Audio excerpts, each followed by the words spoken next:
Hello, friends, and welcome. Today, Stephanie and I get to share our curriculum choices for 2023 and 2024 with all of you. We homeschool totally differently, and that's okay, right? Homeschooling can be whatever you want it to be, however it fits your family best, however, whatever is important to you guys, that's what you can kind of capitalize on in your homeschool. There's so much freedom there.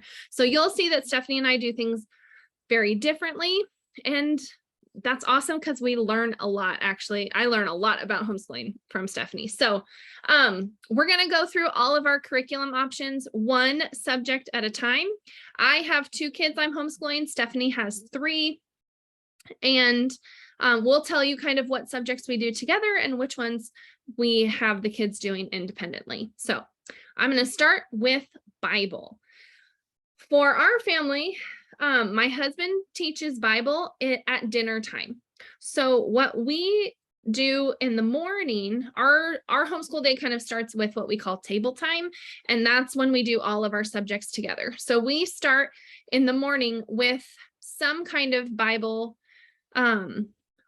book usually. And then we do like our actual Bible study at dinner time. So obviously we have the Bible for that, but this year, last year we started going through the Kayse for Christ for Kids series. We did Kayse for Christ last year, and this year we're going to do Kayse for Faith and the Kayse for a Creator.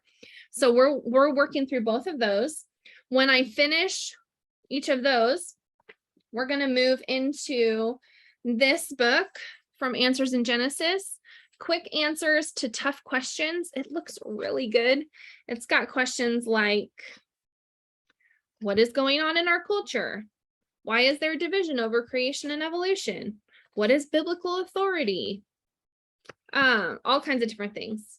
So, where did Cain get his wife? Good questions.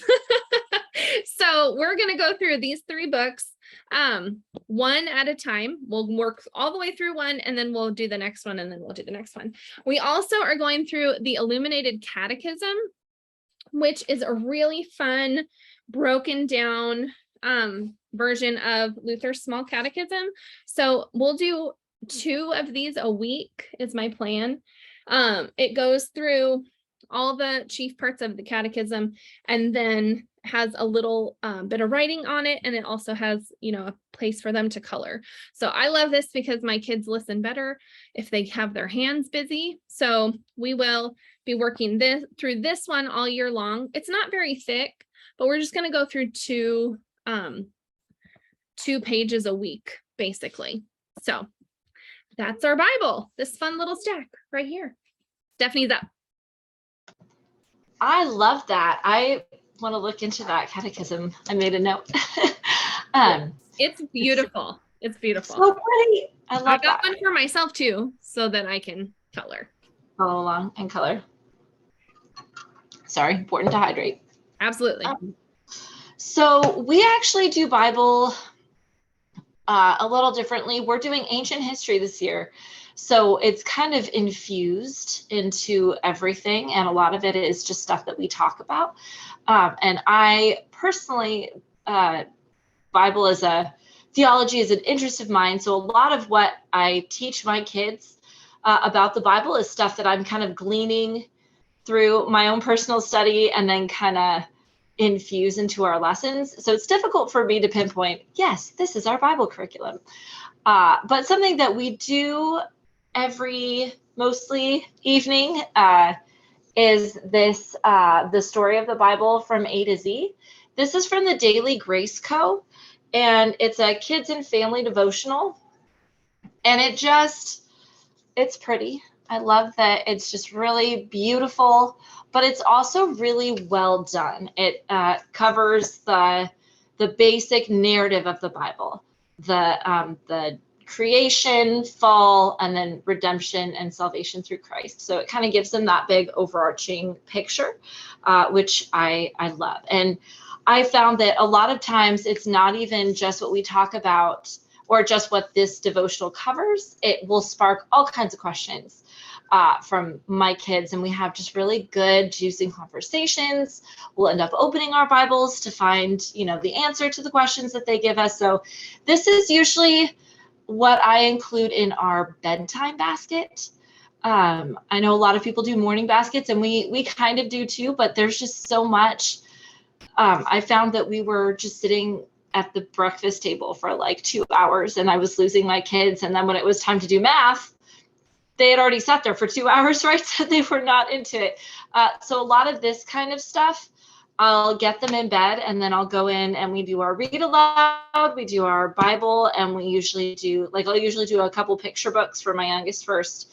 Then we'll do a chapter from our read aloud, and then we'll do our Bible and have good discussions. And I found my oldest daughter, who tends to be more sensitive, she says that it helps her sleep better when we do that. So that is how we cover Bible in our house. Oh, I love that. I might have to adopt that idea of a bedtime basket, because this year we do that, time in the morning too. We call it table time, and it can go on for a really long time. And my kids, just like your kids, we don't have 2 hours of attention span where we can just sit there and do everything. So I cut down a lot of our table time stuff this year.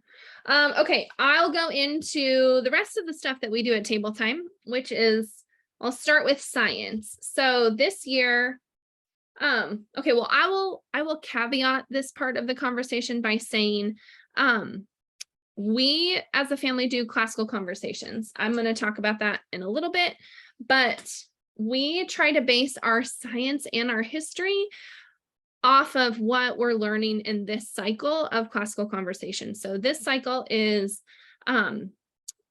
human anatomy, biology, and for our science, it's a couple other things too, but that's the bulk of it.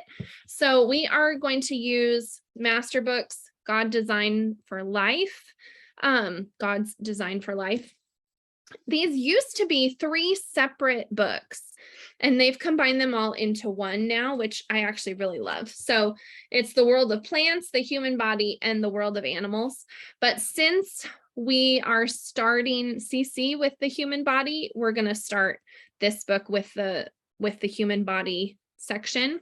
So you can kind of see on the side, this is plants, humans, animals. So we're going to start there and go through that first, so it kind of lines up with what we're learning in CC.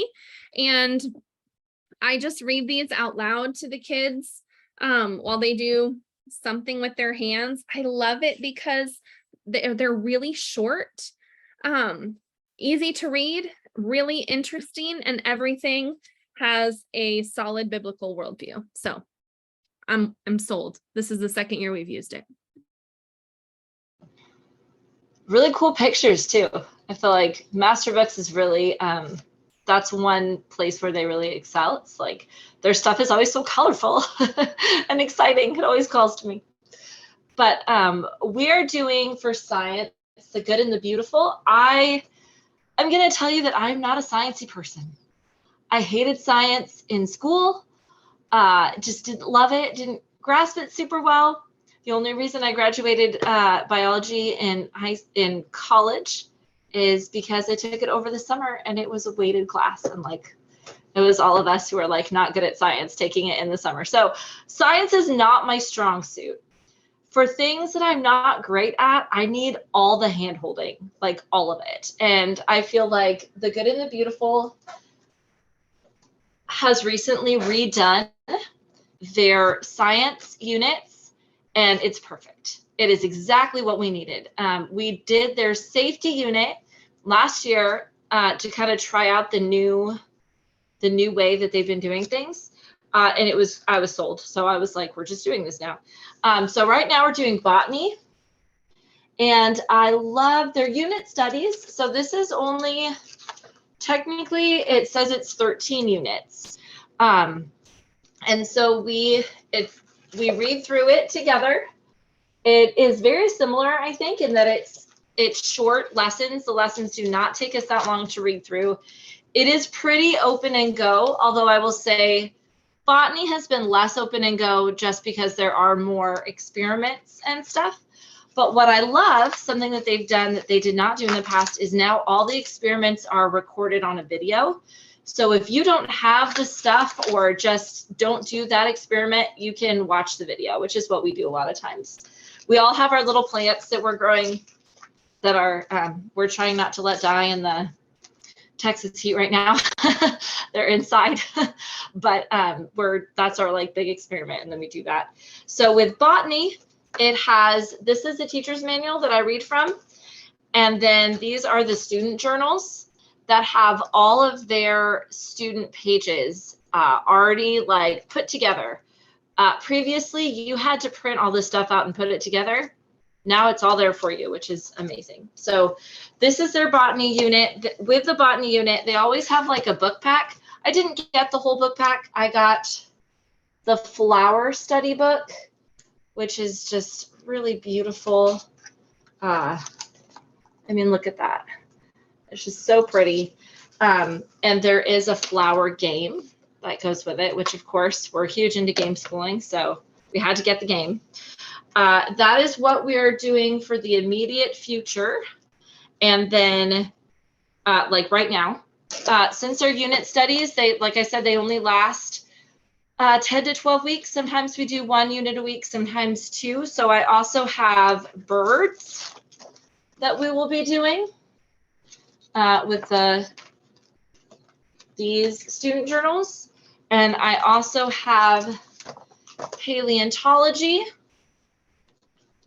with the student journals. For paleontology, I know most people that would use the Good and the Beautiful would be Christian, since it is a Christian curriculum. But something that I appreciated is that it works with an old Earth creationist view or a new Earth creationist view.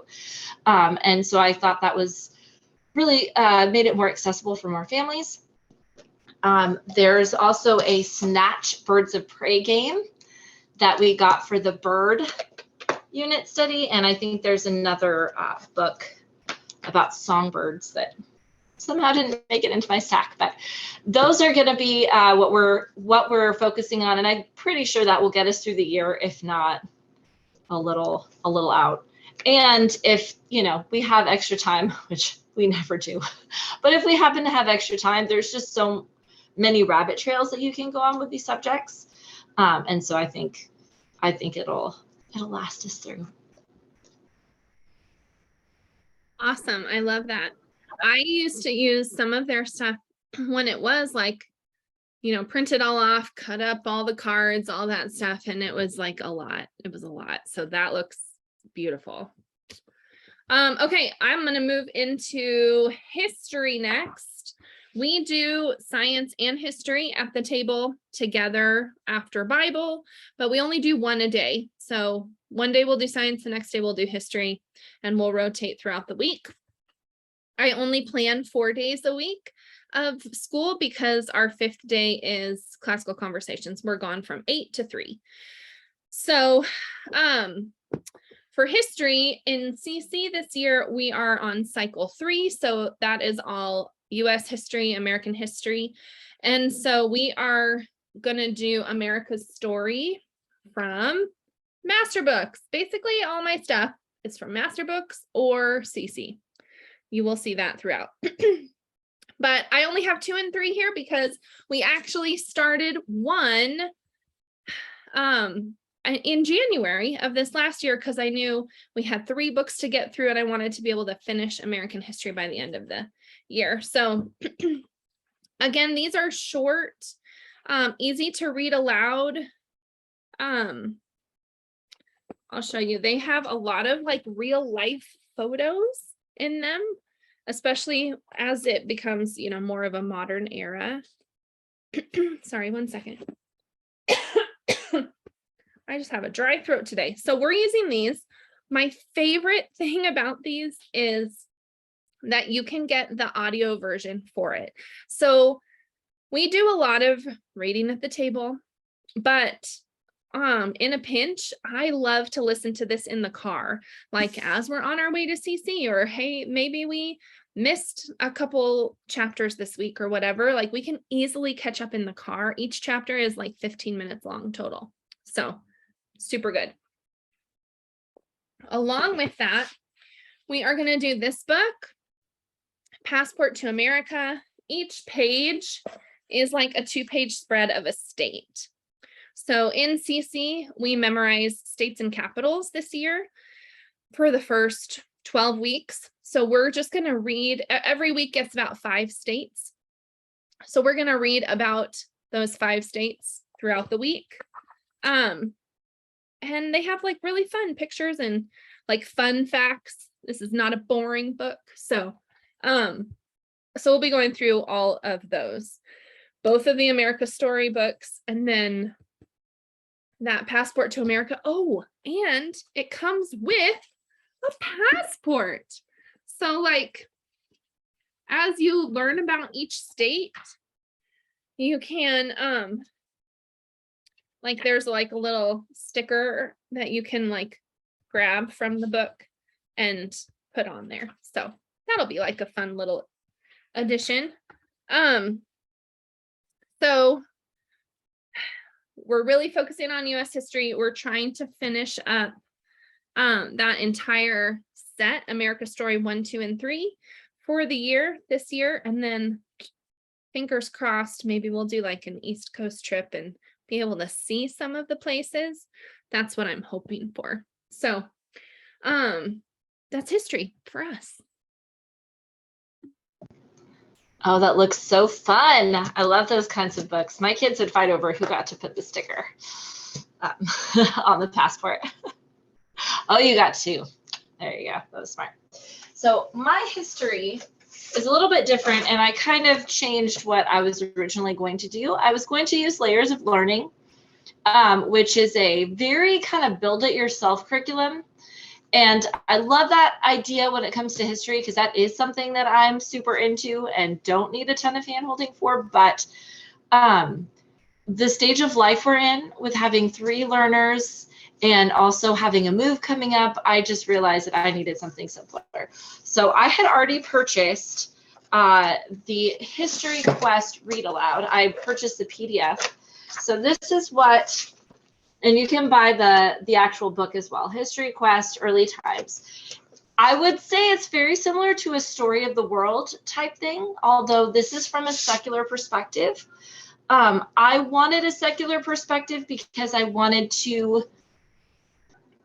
my kids to know what they're going to hear from other people, and then I wanted to be able to speak into it from a Christian perspective, and that's actually worked really well. And we've had so many big juicy conversations about that, and kind of how to navigate some of those conversations in a whimsical and not, you're wrong kind of a way. So that's been great. So this is the read aloud. Like I said, you can buy the bound. I just only print kind of the chapter we're reading at a time. And it goes through different ancient civilizations, kind of information about it. But the cool thing is there's also a history hop for every chapter. And it's talking about, you're going back in time to 2050 AD. You see this person doing this thing. So it's a very puts you in history. Very, very cool. So what we're doing is we're going to read that. They also have a study guide, which again, I purchased the PDF, but you can purchase the physical edition as well. It has lots of hands-on activities. You can make a pot and that kind of stuff. I look at what the idea is, and sometimes we do it. And if we don't have the time or materials, we don't. But the 2 things that I want to make sure that we do every week are mapping and timeline. So I want to make sure that my children are interacting with the map and that they are interacting with the timeline. So both of my girls have a history timeline notebook.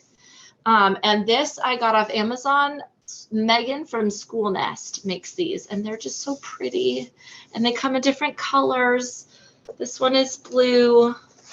This one is green. You can see there's a whole rainbow of them. But it's exactly what it says it is. It's a timeline. And so they have space that they can write on it. I have timeline tags that I actually did print out from Layers of Learning that just, different events that happen that we're going to map in our timeline. And then they also come with these cool pictures. So I let them cut those out. If they want to paste them in, that's fine. If they don't, that's fine. I also have them draw what their favorite thing that they learned about that happened. For ancient civilizations, we learned that like in Çatalhöyük, one of the first cities, people used to bury their dead under their houses. So my daughter drew like a dead person at her house. She thought that was really interesting. So these are their timeline notebooks. And then they also have their World Explorer journals. I just did this on Canva for each of them. Made a little cover. And then they do a map. So this is Layla's first map that was just kind of about the world. This one, different ancient civilizations. And it's easy peasy, lemon squeezy. They're interacting with maps. They're interacting with the timeline. For my youngest, she's 6. She's in first grade. So we use Bede's History of Me. I got this off Amazon, but you can also, it's a Veritas Press publication. And it's history for just really little people. And so it talks about what is a timeline. This is Bede. He's a timeline. He's a ball of yarn. Isn't he cute? And he just kind of talks to you about what history is. On this page, you're going to look at, these things, what do they look like now, and have the child draw what they look like now.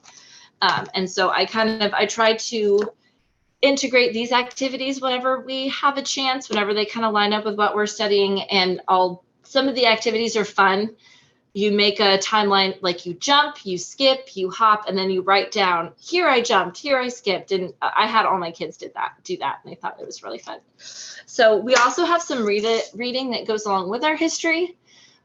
This good old Usborne World History Encyclopedia just has really beautiful pictures and can help them kind of visualize what it is we're learning about. And then this whole bookshelf is our ancient history bookshelf. And my favorite, I'm just going to highlight these two things.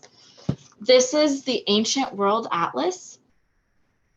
And it has just really beautiful maps of the first civilizations and some history about it. And a lot of it is like repetition, but I want them to continually be looking at a map so that as they grow up, they have that picture in their head of what that looked like. And then these are articulated paper dolls, famous figures of ancient times. So there's these different guys, and you cut them out and you put them together with the brads. And I thought, oh, this guy's escaping. I can kind of show you a little bit better. I thought this would be a really cool, you can kind of see what he looks like when he's all put together, thing to have as we talk about it, because my kids like to have something to touch and move around. And since we've moved to doing it that way, it's been so much more streamlined and it's actually been getting done, which is, that's the goal, right? So we've been really loving it. Oh, I haven't heard of any of those histories, except obviously I am a huge Usborne fan too. But that looks really fun. Really fun. I love it. Pandia Press is the company that puts it out. They do all kinds of secular homeschool curriculum. And they have the ancient times, they have a middle times, and then they have a US history. Oh, cool. And it's, even though it is secular, it's not disrespectful, if that makes sense. It's just very academic in the way that it approaches kind of all religion and all, even prehistory topics, creation versus evolution. It's just very academic. Scholars believe, blah, blah, blah. And that's been really helpful for us to talk about it. And I love that. Sure. That's really cool. The paper dolls, though. Those are kind of amazing. I I'm surprised with classical conversations that hasn't come up, because I've seen it on several classical type not conversations, but classical curriculums. Yeah. So like Classical Academic Press and Well Trained Mind Press, and they all have carry them as part of their line. Oh, But they have them for different time periods too. Oh, okay.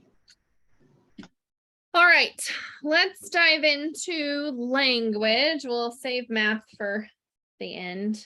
Okay, so for language, we use CC. So this is the first year we're kind of going like all in on CC.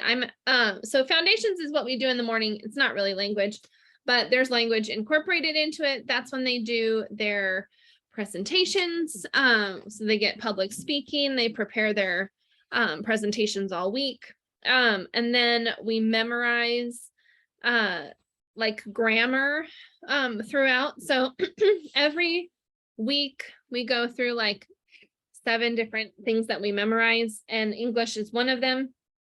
And all that memory work really serves them well once they get to essentials, which is what we're using for our language arts curriculum. So essentials is where we dive in a little bit more into grammar and writing. We use IEW for the writing portion of this.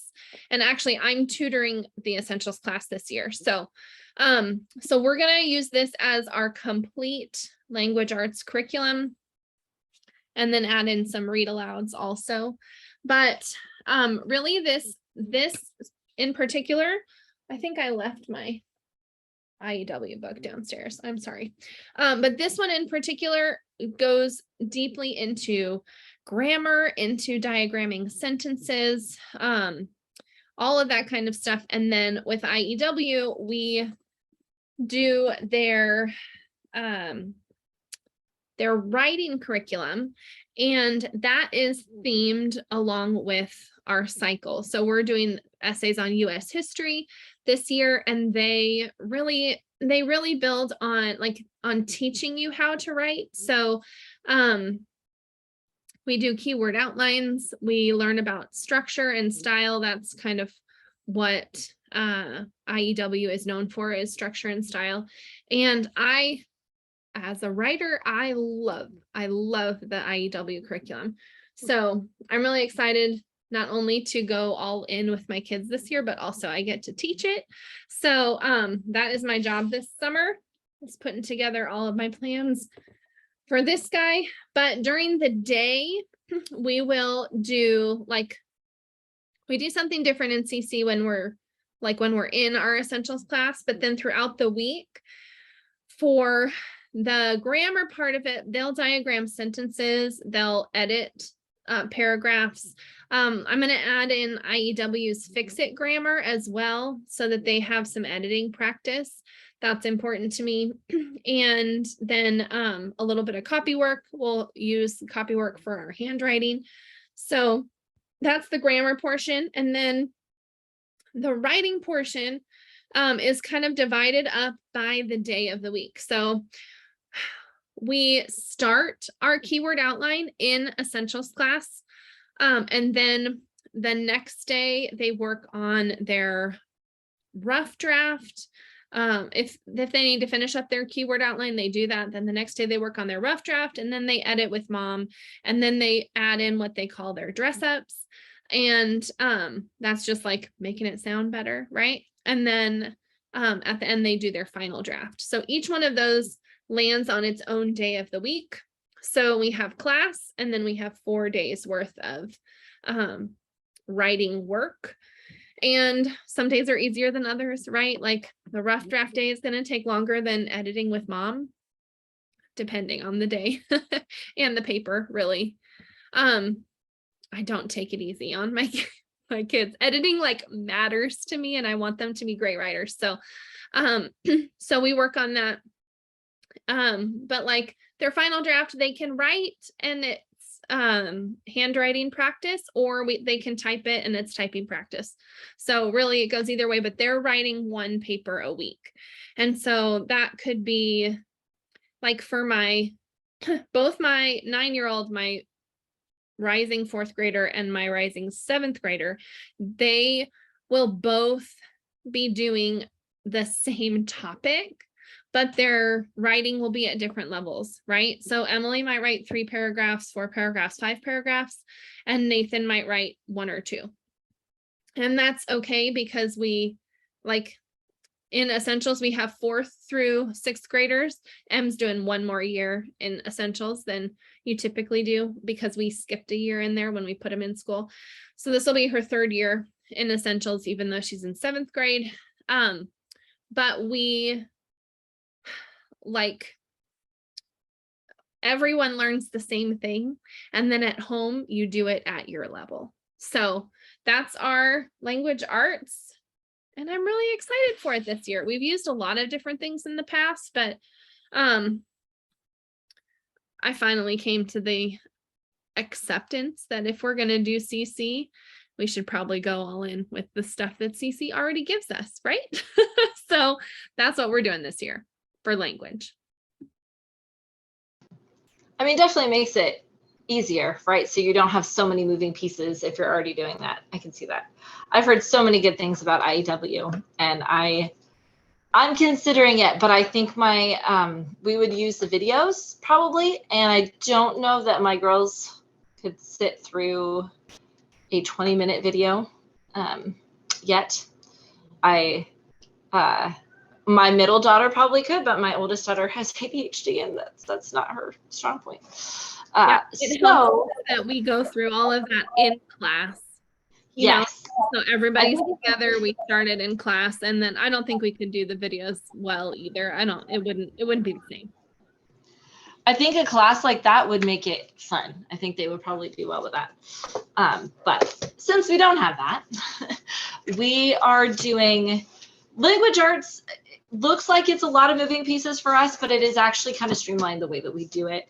So I'm gonna kind of start out of order here with my middle daughter, just because she's the easiest. So she does The Good and the Beautiful. Again, this is a download. The Good and the Beautiful has all of their curriculum for free.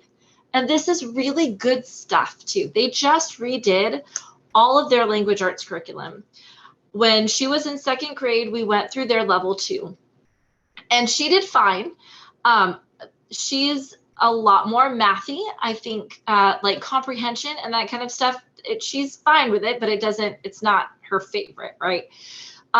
When they came out with the new revised level 2, I looked at the level 3 that they already had, and I looked at this new revised level 2, and I was like, ooh, let's go back. So we actually went back to the revised level 2. We started it kind of late. So even though she's a rising 4th grader, we're halfway through this, and we're just going to finish it. And then we're going to go on. They just released a new revised level 3. So then we're going to do that, and we're going to kind of follow through. And it doesn't bother me that it says level 2 and she's in 4th grade, because it's at her level. She's not bored, if that makes sense. So in my mind, if this is where you're at, this is where you're at, and we're going to go with it. But I love they have an app now. So all of this spelling practice you can do in a letter tiles app. She loves that. I love their independent practice. It's so much easier for them to be able to do. So this does not take us that long. We read the lesson together. It maybe takes us 10 minutes, and then she does the independent practice. And since it is level 2, sometimes we'll do 2 lessons together and just make her do the independent practice for 1 lesson. And that works really well for us. For handwriting, she loves The Good and the Beautiful handwriting. I tried to ask her if she wanted to try something else. And am I breaking up? Am I okay? I see myself jumping around. Okay, good. I asked her if she wanted to try something else, and she did not. She wanted to stick with this. The Good and the Beautiful handwriting is awesome because there's always these fun activities that they get to do, and that's her favorite. She will do the handwriting, and then she wants to, draw the flower or whatever it is. I love the way they teach cursive. They teach it using these rainbow, you follow the rainbow order dots, and that seems to work really well for her. She loves that. So we're going to keep doing that until she doesn't want to do it anymore. And she has really nice handwriting. So apparently, if it ain't broke, don't fix it. The thing that I felt was maybe missing for her was like a kind of a more reading or literature type component. We do read a lot, and my girls are all voracious readers. Well, my older two that read independently. My youngest loves to be read to, so we just all love books. So I generally let them read whatever they want. We go to the library, I let them pick out whatever they want. I will also pick out suggestions, and if they're stuck, I'll offer it to them. So she's been reading a lot of things that I've gotten off of a 3rd, 4th grade reading list for her. So Mercy Watkins and some of those. But she recently discovered the Magic Treehouse books. And these are really fun. I would say they're probably a little below her reading level, to be honest. But she loves reading them and she'll fly through them. So what we've decided to do is they all have these research guides that are nonfiction. So this is a story, and then this is a nonfiction guide. And so every week I'm having her read both of these for the whatever it is. And then in her 4th grade notebook, which is again from School Nest, she's just going to do a little bit of notebooking.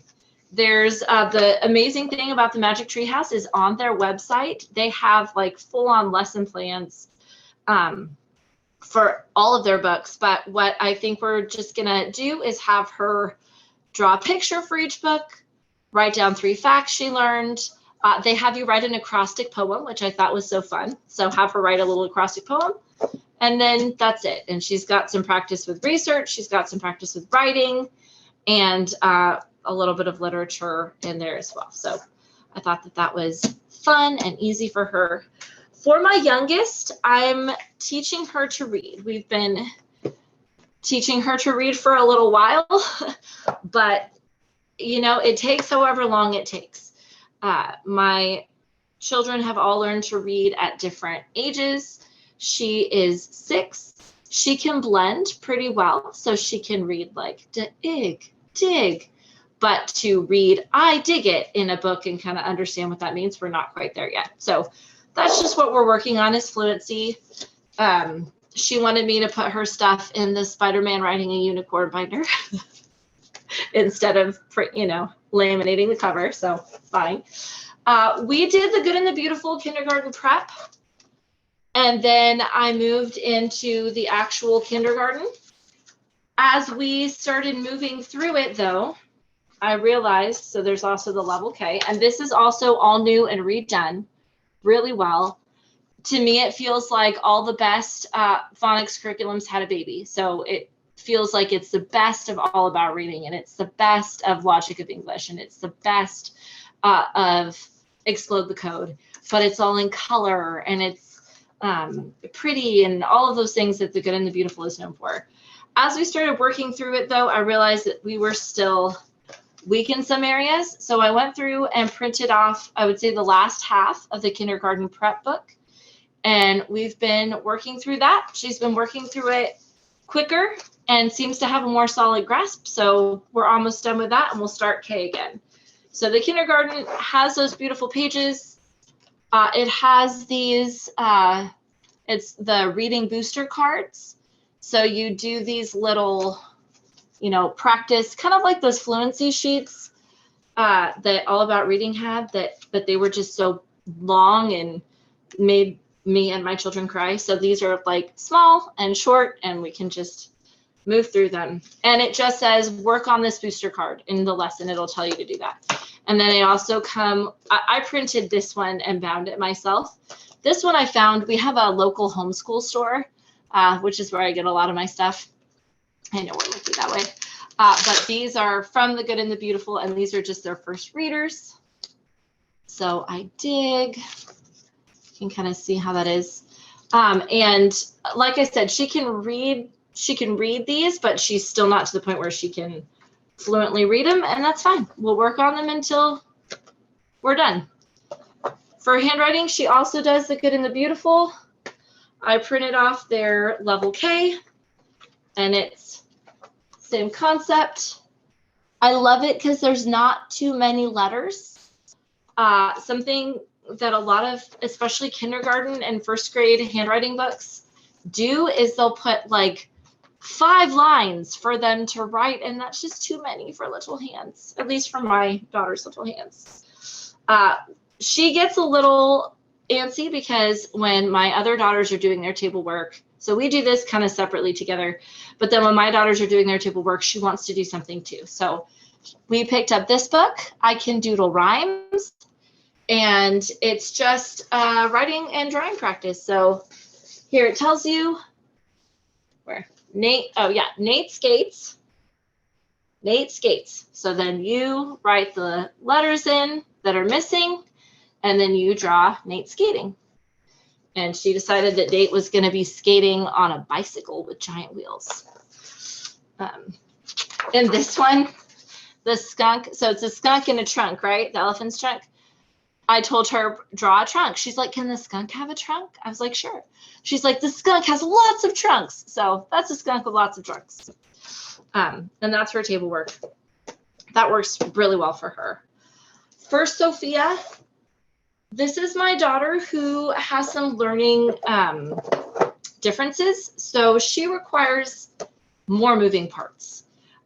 She did not love The Good and the Beautiful where it was all in one. That was overwhelming to her. She likes her stuff kind of split up so that she can do it and be done with that. To me, that's really overwhelming because now you have like 5 books instead of 1, but that's how it works. It makes sense to her brain. So I'm not gonna fight it. She asked to do diagramming this year. That was one thing that she took from The Good and the Beautiful that she loved. So we're just working through this book, the Critical Thinking Co-Sentence Diagramming. This is the beginning, and she does really well with it. She really enjoys it. It has every grammar kind of topic, and then you diagram it, and then it has things that are diagrammed incorrectly, and you correct them. So that works really well, kind of just to touch grammar. For vocabulary, we have 101 doodle definitions where there's a definition, tells you a word, its definition, and a doodle to help you remember it. And then she does, sorry, I'm like doing this backwards. She does her doodle over here. She does 2 to 3 pages of these a day, and it's easy peasy. I'm not concerned about her vocabulary or really any of my kids, but something fun just to kind of reinforce. And then for writing, there's handwriting, and then there's writing. So like I said, I looked at IEW, but it seemed a little much for where we were. So we went with Classical Academic Press, Writing and Rhetoric. And I love this, and she loves it. And it's talks about, really teaches them how to write by copying great writing. Which I think is probably the best way to learn to write. So this is the first edition. It's fables. They read a fable, and then they narrate the fable back to you. They answer some questions about the fable. They do some kind of word work. The word timid comes from the Latin word. What do you think it means? That kind of thing. Then they have copy work and dictation. And here they have a sentence that they will have them rewrite, which I love because it really gets them thinking about different ways to word a sentence, which I think that's a hang up for a lot of kids, right? To use different types of sentences and start with different words. And then at the end, there's a writing assignment. So it's 1 writing assignment per week. I have her type hers, and that way we're working on some typing as well. For handwriting itself, so this is a really solid program, and it's usually 1 a week, but as it gets on, we're probably going to stretch them into 2 weeks. But again, it takes the time it takes, and then we'll just do the next book. For copy work, she has her Pretty School Nest copy work notebook, and she hated copy work, but I feel like it's really important, especially if you're not doing some of the other stuff. So the way that I made it fun, this is a board game. It's called Fiction. We have never played this board game. What we use this board game for is it has, see, I haven't even punched out the components. The gold in this board game are the cards. The cards have passages from literature on them. This is from The Wizard of Oz. They have passages from Little Women. They have passages from other Little Women, A Christmas Carol, The Great Gatsby, Moby Dick. And so I've had her copy those passages. She just takes her little card, clips it to her notebook, and they're pretty substantial passages. So usually it takes her a week to finish one, but that is her copy work for the week. And that way it's just a card, right? It's fun and it's novel. And for kids who are neurodiverse, anything that's novel or kind of like interesting or weird like that is a good way to kind of hold their attention. We also use other board game cards. So this is a card from a game called Her Story. And it's a history game about women in history. You're writing a book. We have played this game and this is really fun. But all of the cards have some flavor text. So it's her story. That's not necessarily essential to the game, but it is kind of a mini biography of the person. And so I let her pick a person and then she does the copy work for that person. Again, just clips it in until she's done. Then when she's done, it goes back into the game. And that is language arts. I know that was a lot, but I have 3 kind of different kids. No, I love it. I love how each one is really like unique for each child. I think that's one of the really cool things about homeschooling is you have the freedom to do that, right? Like everything can be really geared towards what your kid needs. So along those lines, we've got math next. Math, we have done quite a few different ones. We did the Good and the Beautiful math for a while. And it was just it was a lot. It was a lot. It's really good and thorough, but for both my kids, well, really for my oldest, especially, like it was just a lot of practice work. Like how you were saying for the handwriting, like it was good to keep it, just a few. I felt like the math, like I was crossing off half of the math every single day that she didn't really need to do, 3 practice pages or 2 practice pages plus a review page every single day. It was too much. It was overwhelming for her. So we went back to master books, which we have done before. It is a much more gentle approach to math, and there's just like a lot less on the page each day, which ends up being not as overwhelming. So for Nathan, he's going into 4th grade, but we've already started the 4th grade math. There's basically like a page per day.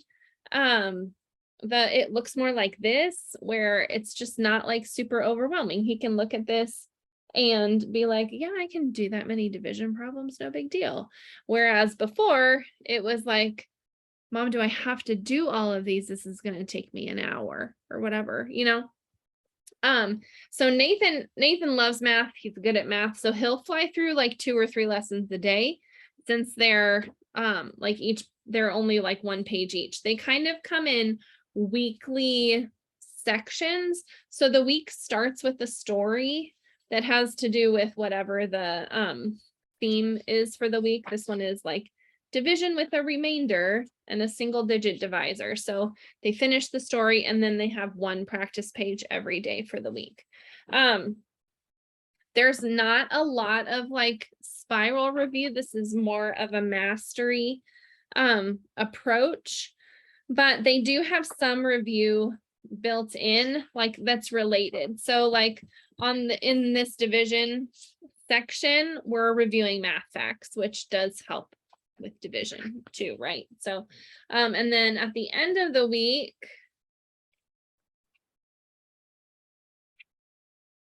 at the end of the week, we have one day that is just review. But instead of review every day, like it was with the Good and the Beautiful, this is just at the end of the week, we review for the past few weeks that we've been working on. So that's working a lot better for us, especially time-wise and frustration-wise. Especially Emily was just like, she hated math because it took forever, and she felt like she wasn't good at it because it took forever, but actually she was great at it. So I realized we needed to switch up our curriculum, because even though I loved it and I thought it was beautiful and thorough and everything, like it just wasn't.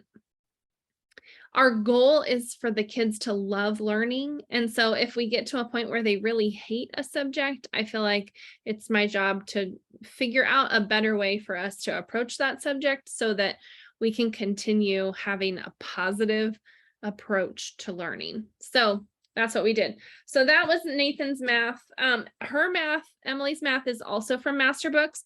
But when you move into like the junior high years, middle school, whatever it might be, 7th and 8th grade, they switch over to like a textbook and student workbook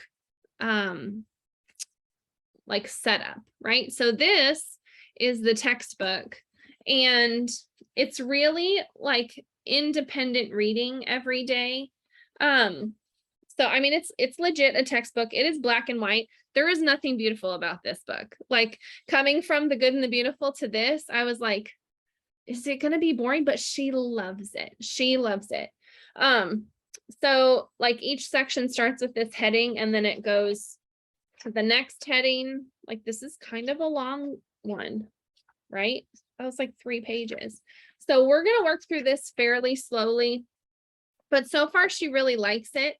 It does, like, it's very clear that it takes a biblical worldview approach to math, which I was like, what is that? I mean, obviously I know what a biblical worldview is, but I kind of felt like math was like a neutral subject, right? But I have really loved reading through this and with her, because she works better if we do math together. Reading through this with her and really seeing God's design throughout all the things that we're doing when it comes to math. And it's really cool. It's really cool. So just kind of a different approach. So she'll read this each day, and sometimes it's a bit of reading. Like that one I showed you was like 3 pages. But she's a good reader. She likes to read. And then the actual work is usually just like 1 page. It's 1 page. So it's not too much for her to do where she feels like it's taking her too long. So she's not good at it. That's just the way her brain works. But instead, like she enjoys the reading, and then she only has 1 page of math to do. So it's been good for us so far. We started, like, we're not technically starting our school year until the end of July, but we started both math curriculums early, so that we could kind of get a jump start on math. And also because math and language, I know we'll finish language because it goes along with our CC curriculum, and we have that, like, it's built into our schedule. But sometimes when we, like, when we're sick, or when we're doing planner launch and I take a week off of homeschooling, things like that, math can fall behind along with history and science, right? And I'm okay with history and science falling behind, but I want to make sure that we finish our math curriculum. So this year we got a jump start on it. And like both kids are already a couple of units into the math book. So I feel like we have a really good running start for when we actually start our like homeschool schedule back up at the end of July. So that's math for us. I love that. I wish, how you said, like, I loved it, but I wanted, my kid didn't love it. That's how I feel about master books. I love master books, and I would love Sophie to do it. I think it would be so good for her because it is a more gentle approach, but she just does not want Bible in her math. I've had her look at it, and she's like, no, why are they doing that? Like, it, for her brain, I don't know. She doesn't love it. So that's fine. But it does make her math a little more complicated. So she has struggled with math. We did the good and the beautiful, but like you said, it's a lot. And she kind of got stuck. For a while, she decided that she didn't want to do it. She wanted to do something else. She wanted to do school online. So I found an online program and let her do it because she wanted to do it. But then, and I knew that it wasn't going to work. I knew, but she was so dead set on it. So I let her do it. And she didn't like it. And so now she's a little, I don't want to say she's behind, but she got lost, I guess, is the best way to put it.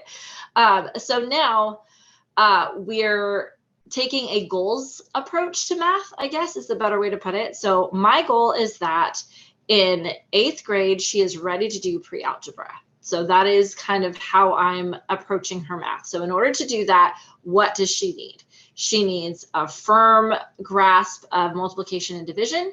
She needs to understand percentages, decimals, fractions, and I think there's like something else I'm forgetting, but there's just, they're topics, right, that she needs to get. So we're just kind of going through those topics. We're using this loosely as a guide. This is Learn Math Fast. And this is for, well, it's for lots of people. I know people use this to cram for the GED. There's 7 levels total, and if you do all 7 levels, it'll take you from the beginning of math to the very end of math, like all the way through algebra. I don't necessarily love the way it's written by a homeschool mom, but she uses a lot of like tricks, like just use the 9 trick to do, you know, your 9s or whatever, which I think it is good to know how to do the 9s trick, but I also want you to have other ways to get to multiplying by 9, not just using a trick every time. So we use this kind of as our loose base, and it does start from like adding 2 plus 3. So we breezed through the whole addition chapter. Now we're in the multiplication and division, which is really what we needed to focus on. And I'll use her explanations, and I'll use her, she has these little worksheets. We usually do these orally. I don't, or we'll look at them together and answer them together. I don't make her do a whole sheet, but I do love the way that it's very conversational. It's written to the student, and I like the way that she kind of breaks stuff down. So this is kind of like our home base for math. I also got these. This is DK Math, no problem. And these are written by the same person who did Singapore Math, but these were originally released in the UK. So they're very similar in that there's different spines that cover like just multiplication, just like it's topic by topic like Singapore is. So I got level 3, level 4, and level 5 for multiplication and division because it covers multiplication kind of like the new math way, you know, that they're teaching, like use an array. I want her to have, especially the way that her brain works, she needs to have lots of different ways to get to the same answer. So we are working through this. Then when we kind of will stop, I'll have her do a couple pages in one of these books. I actually really love the way it's very clear. I love that there are boxes. So you know, like, okay, I'm putting the correct amount of numbers here because that always used to, and also for kids that are neurodiverse. I mean, even I feel like kids in general, writing things and then they don't line up, and they, you know, half of the problem can just be like user error, right? Writing them incorrectly. So it makes it very easy.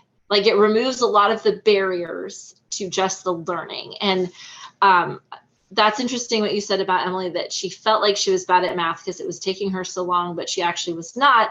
I feel like Sophia has felt the same way because she's struggled a little in math, but she actually does well with actual math. She just has some barriers to, you know, she'll say the correct answer and write the wrong answer or things like that. So things like this that kind of remove those barriers to success. are really helpful. Once we get through multiplication and division, we're going to move on to the Key 2 series.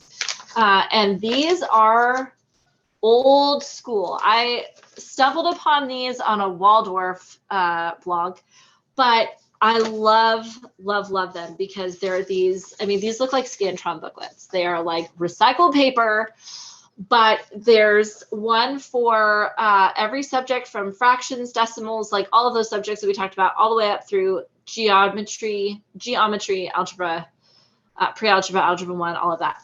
And it starts from the very beginning of a concept. So this is fractions. It starts with, you know, what is a fraction? Here is a circle split up into pieces. That's a fraction. And then it'll go through everything about fractions. Fraction concepts, multiplying and dividing fractions, adding and subtracting fractions, mixed numbers. And so, like I said, for Sophie, who likes to have her stuff split up, this little book is not intimidating. It is not a scary book. And, you know, the pictures are even kind of silly looking, right? So it's approachable. So that is our strategy for math. We're going to keep doing this until we are at where we need to be, and it'll take the time it takes. And I found that that is a lot less pressure than we need to finish the math book, and we need to do that. For fun, I have her do these financial literacy books. I'll usually have her do it on a Friday. We do it together. So these are Evan Moore books, and it's kind of like consumer math. Like think about, you know, if you took consumer math in high school, but for grade school kids. And they have them from grades 1 all the way to grades 6 through 8. I started her in the 4th grade book just because she moves through them so quickly, and I want to have some longevity here. I want to be able to keep using them. It starts with a story. You read a story, there's some vocabulary, then they'll do, you know, some vocabulary activities. It'll have some like really real world examples of how you use math in the real world. And it has a lot of questions like, what do you think it's important to spend money on? And there's no right answer, but it gets kids thinking about money and about financial literacy from a young age. And that has opened so many great conversations. And then usually it ends with some kind of game. So an entire like week's worth of lessons does not take her. It takes her maybe 20 minutes, and she'll do it. And then we'll do the game together on a Friday. That keeps math kind of fun. That helps motivate her to do this stuff because she knows she gets to do this on Friday. And also, this is a kid that has been trying to like sell her toys since she was 4 years old. Like she loves this kind of stuff. And she's always, as soon as she learns to make something or cook something, you know, can I sell this? Can I send up a stand and like sell this to people? So she's very business minded, very entrepreneurial. I give credit to my husband and like the immigrant spirit, you know. But this kind of captures her. When we were like so burnt out on math, and she would like cry if I even brought it up, this is what we went to. And this kind of got us through to where she was then open to try something else. So that is math for Sophie. Everybody else is a lot easier, I promise. For my 1st grader, we're using First Grade Math with Confidence by Kate Snow. I love this because I wish I had this for Sophia. It's a newer program, and she's only to grade like 4 right now, but it is very approachable for that kind of learner, for kinesthetic learners. I started Clara in the Good and the Beautiful math, but I could not. She is so much energy that I couldn't even get her to sit still to explain. You know, I was like, here are some lemons. Oh, I love lemons, bubble. Like I couldn't get her to sit still to explain that she needed to count the lemons. Like it was too frenetic. This is very much oriented towards that type of child.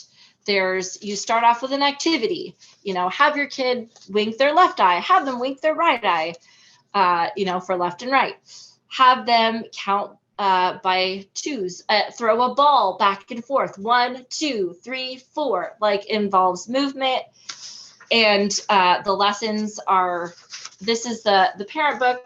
It's not, nothing fancy to look at, but it's very parent led. So it is kind of hands-on in that way, but the lessons don't take that long. And then they do have a page to do, but it's very simple. They have one review page and then one of a new concept. And that has worked really, really well. They have you put together your own kind of manipulative kit. And since this is my third kid, I had all this stuff. And this is more than what they want you to have. They basically want you to have like counters and shapes, and we had all that. So that was not difficult. And that's been working really, really well for her. For my middle child, we do use the good and the beautiful. She loves it. I'm just going to start with, I would probably have moved on to something else, but she loves it. And she loves the stories, and she loves how pretty it is. I feel like it takes a long time, and I don't even make her do it all. And I'm always looking for ways that we can maybe skip ahead. But the way that it's not mastery based, it's very spiral.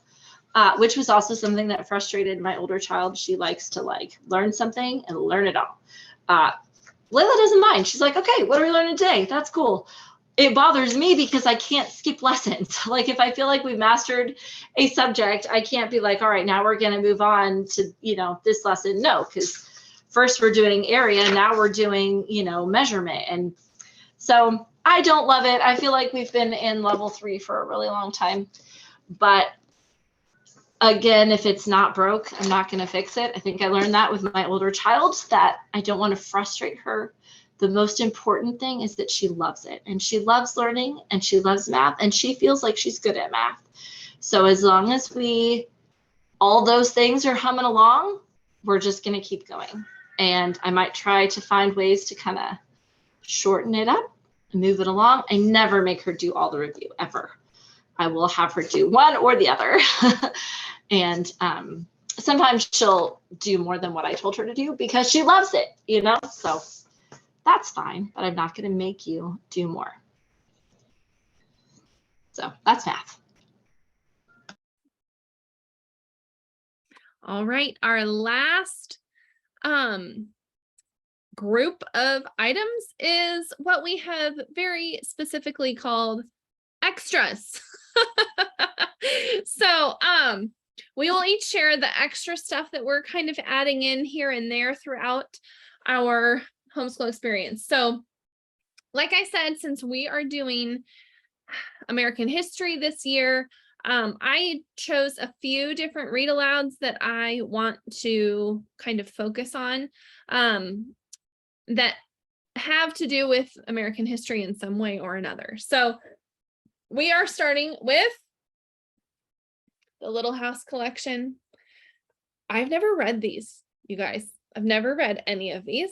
My kids haven't either. So I feel like a terrible writer / reader that I never have read them, but that's my honest confession to you. So I'm very excited to start working through those. I have them on audio and I have the actual books, so that's fun. Everything else I'm just going to try and pick up from the library, so I don't have it here with me, but I put a few on the list, like Bud Not Buddy, Cricket in Times Square. What else? Oh wait, I have the list right here. Caddy Woodlawn, The Prairie Thief, McBroom's Wonderful 1 Acre Farm, and just for fun, I threw in A Wrinkle in Time because I want to read that with my kids. That's one of my favorites. So lots of read alouds together. We try to do a reading hour after lunch each day. And typically we just read our own books, but I'm going to start it this year with our read aloud book together, and then we'll split up and read our own books. I don't mean split up. We all just stay in the living room, but individually read together. So that'll be fun. Something I also incorporate into table time that doesn't really fit into another category is poetry. However, unlike most classical people, we don't do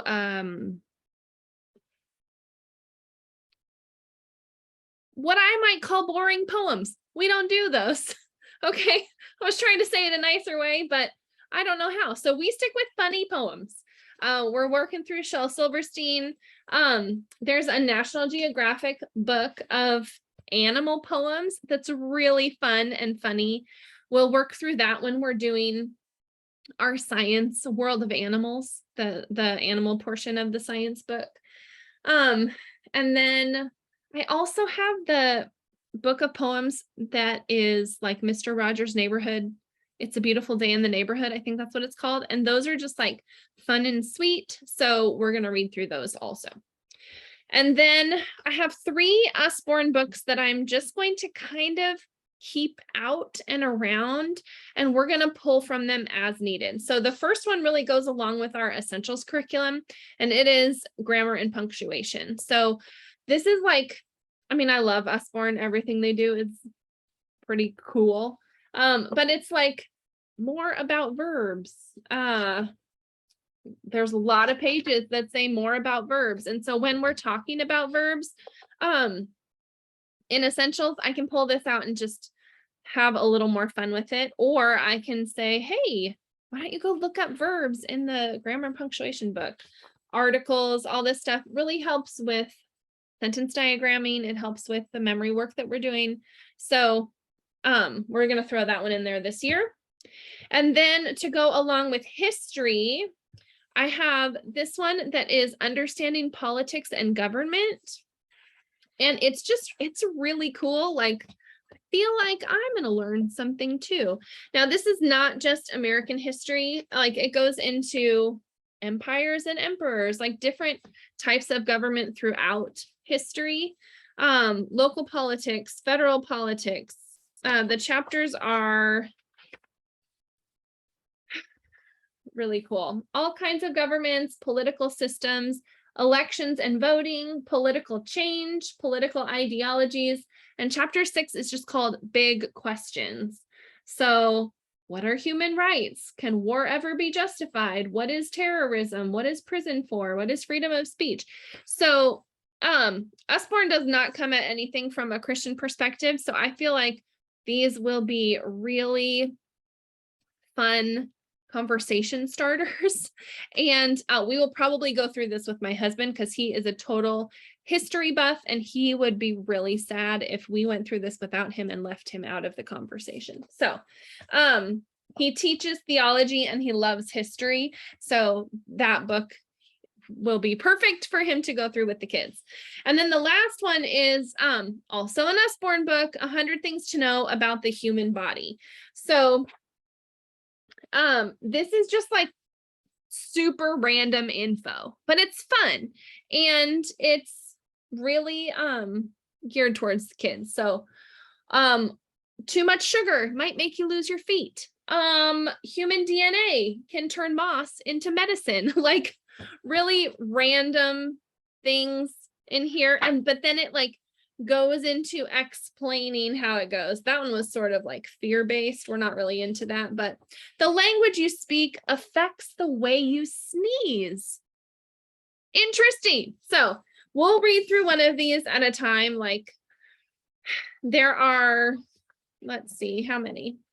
Oh, 100. It was in the title. There's 100 random facts. Your stomach would eat itself if it wasn't lined with mucus. And then it tells you all about how your stomach is lined with mucus. Yeah, I see your face. Some of these are kind of gross. It's true, but you know who's going to love it? My 9-year-old boy, right? So these will be fun to just like add to table time in the morning, and just one a day. Each one is 1 page. 1 page. So that'll be fun. And then I don't have it with me. I know Stephanie's going to go into all her games, but we will for sure be playing Ticket to Ride for like as we're studying, US history because I feel like that counts and it is just really fun. So that wraps it up for me. I guess my last essential is my homeschool planner, but we're going to do a different video about that. So that kind of wraps it up for me. Stephanie, finish us off with your extras. Okay, well, I'm going to try and move through them kind of quickly. First of all, we do a lot of stuff. I let them do some fun kind of online school, like school screen time, if they finish all of their other school. And so each of them have a thing that they can do. So my older two do Night Zookeeper, which is like a writing program. I mean, some people are like, it's great. It's like a whole writing, I don't know. It's fun. It's not hurting them, right? I feel like they're practicing good writing, and there's games that they do, and that's fine. They like that. And then my youngest does ABC Mouse. She calls it Learning Mouse. She really likes it. And she actually does the learning path. My older two, when they were her age, just like played with their hamster. She actually does the lessons, which is great. And so that's what she can do if she finishes all of her other stuff. The same for the other two. My older two both use Typetastic to practice their typing. And then my oldest is using typing, but I just want them to all kind of have that exposure to typing because, I mean, honestly, they're going to be typing more than they do anything else in our modern world. For their math facts, I feel like it's really important to practice them in lots of different ways. So we use musical multiplication by The Good and the Beautiful. And this has individual math facts set to music. So there's a separate MP3s, and they look at this and they sing 3 times 3 is 9, 9 monkeys on a vine. And they sing that a couple times, and then they move on to the next one. And there's a song for Dad Fixing Clocks for 36. And then they just move through these. Then at the end, they quiz themselves. 3 times 3, okay, and they try to remember the song, they quiz themselves, and then on the back, it's self-correcting, says it's 9. So I have them spend however long it takes to get through one book every day. So they're on the 3rd book right now. There's 4. So they're on the 3rd book right now, and I have them do it kind of a lot and slowly. Can't close this thing. Anyway, I have them do it a lot because I really want it to stick. But I also understand, especially for my oldest child, that sometimes, you're frozen and you can't remember what 3 times 3, you can't remember the song for 3 times 3 is 9, or you can't just remember that fact. So we also do a lot of skip counting songs on YouTube. There's a channel called Mr. Walker, Mr. Walker. I swear it says it twice. My daughter was like, why did you write it twice? I'm like, that's what it's called. And he does all of these videos for multiplication songs to modern songs. So there's one to Harry Styles, The Same As It Was, for 4s, 4, 8, 12, 16, 20. Yeah. But they love those. And at first they did not love them. They were like, we're ruining the song. But I was like, no, but you're learning. You remember. That way you don't have to remember a separate tune and a separate fact. Like, you're building on knowledge you already have. Anyway, now they love them, and we listen to those in the car. We'll do them at morning time just to kind of get their brains going. We use a lot of YouTube in the morning, especially. So we'll watch some of those videos. I really like, there's a Mr. Nicky's History, I think it's called. He has songs. We listened to the Mesopotamia song today, and it was all about Mesopotamia, but it was to the title of, it was set to the Soldier Boy, and the Euphrates River by the Euphrates. It was awesome. They loved it. So we'll do a lot of that. We use Crash Course, which is actually intended for high school students. So there is stuff sometimes that is intended for high school students, but it usually goes over my kids' head. But if you were to use anything by Crash Course, it's a great resource, but preview ahead of time. That's my warning. For morning time, we do Madeline Mondays. So we have a bunch of these books, and it just kind of helps us remember our parts of speech. We do, what do we do on Tuesday? We do something on Tuesday. We do Trivia Tuesday. That's right. I have this in front of me. Trivia Tuesday. So I have a couple of these Professor Noggin games, and we'll just pull out a card and everyone will roll the dice. The way it works is there's different questions. You roll the dice to see what question you get, and then they'll answer that. And that, again, does not take very long, maybe 5 minutes, but it's fun. Would You Rather Wednesday, where we do a would you rather question. Would you rather be the world's best chess master or ping pong player? So conversations, we do a lot to like inspire conversation in our homeschool. And then I don't have it with me, but we do Table Topics Thursday. So Table Topics is a lot of those, open-ended questions like, what board game do you wish you had from your childhood that they made it now, or stuff like that. And so I have some Table Topics. I also have the app. And so they kind of update that with some, you can buy them, but they also have free ones that they update with every month. So we'll use those. I do On This Day in History, which is just a fun book that has every single day of the year. And then you can see something interesting that happened on that day. And it's one of the, someone reviewed like, oh, but it's not, connected or relevant to anything. Yeah, no, it's not, but it's fun and it's interesting, and it'll kind of springboard interests or conversations or rabbit trails that they'll want to look up and find more about. So that is part of that's kind of what we do for morning time, and it takes maybe 15 minutes just to kind of start on a fun note. We always start with prayer, and then we do those things. Then we might do a math game. This is my math games bin. I have more, but these are the ones that I want us to kind of focus on. Some time telling. This is a cooperative time telling game. It's called Perfect Timing. Multiplication dominoes. We also have division dominoes, but I really want us to focus on multiplication right now. I see 10 because those addition and subtraction facts, you still want them to be fast with those, right? And these are fun because my youngest daughter can play as well. So, this one, you just have a bunch of numbers on the table, and on your turn, you're trying to put together 10. 8 and 2 is 10, and I see 10, and then you pick those up. Zeus on the Loose. It's kind of fun because we're doing ancient history as well, so it ties in really well. And you're trying to get to it. You have to keep the count of 100. You're playing cards. You want to be the one that has Zeus when you get to 100. That's fun because you're keeping the count out loud. Blobby's Pizza is a fraction game about monsters eating pizza. This is not a math game, but it's a fun kind of deduction game since we're doing ancient history, Similo history. You have a card, and you have to play with 3 people, which works well for us. You have a card, and you're trying to get the other people to guess which card it is by playing other cards that are similar in some way to the card you're playing.